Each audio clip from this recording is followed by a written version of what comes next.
नमस्कार, आईज किचनमध्ये तुमचं खूप खूप स्वागत। आज मी तुम्हाला आवळा कँडी करून दाखवणार आहे। त्याच्यासाठी 1 किलो आवळा चांगला स्वच्छ धुवून घेतलेला आहे। स्वच्छ धुवून पुसून घेतलेला आहे। आता एका प्लास्टिकच्या डब्यामध्ये आवळे भरून घ्यायचे आणि फ्रीजरमध्ये 24 तासासाठी ठेवायचे, म्हणजे आवळ्यामध्ये बर्फ चांगला तयार होतो। हे बघा, अशा प्रकारे दोघं डब्यांमध्ये आवळे भरून घेतलेले आहेत आणि झाकण ठेवून फ्रीजमध्ये 24 तासासाठी ठेवलेले होते। आता 24 तास झालेले आहे। आवळे काढून घेतलेले आहेत। काढून असा बर्फ तयार झाल्यासारखे कडक होतात आणि ठणठण आवाज येतो आवळ्यांचा, आणि मग 1-1.5 तास तसेच राहू द्यायचे आणि नंतर त्याच्या अशा फोडी होतात। अशा फोडी बनवून घ्यायच्या। आता पूर्ण आवळ्याच्या फोडी बनवून घेतलेल्या आहे।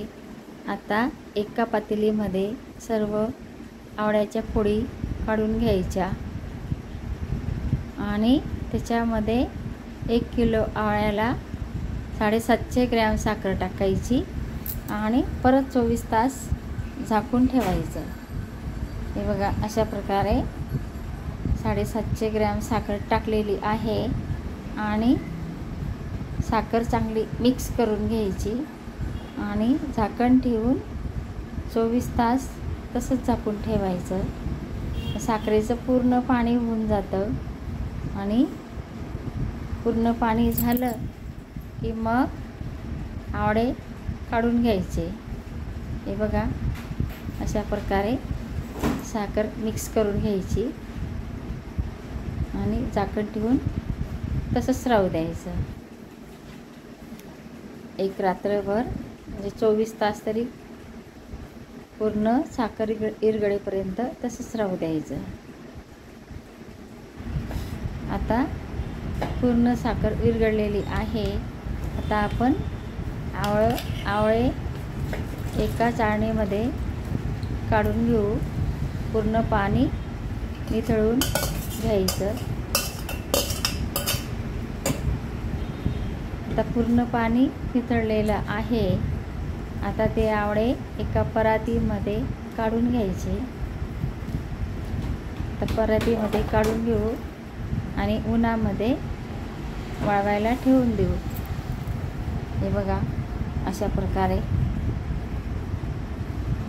उन्हात वाळवायचे, म्हणजे पटकन वाळतात।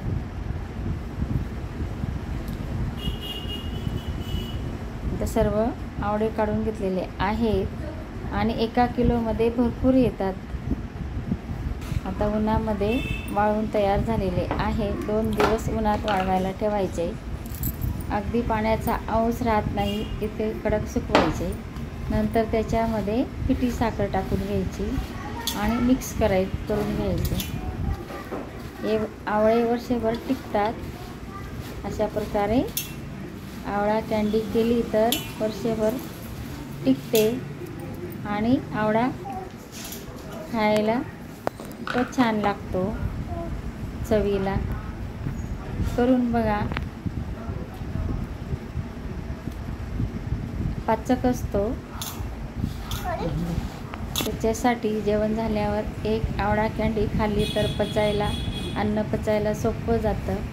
हे बघा, किती छान पांढरी शुभ्र आवळा कँडी तयार झालेली आहे। लाईक करा, शेअर करा, सबस्क्राईब करा, बेल बटनला क्लिक करा।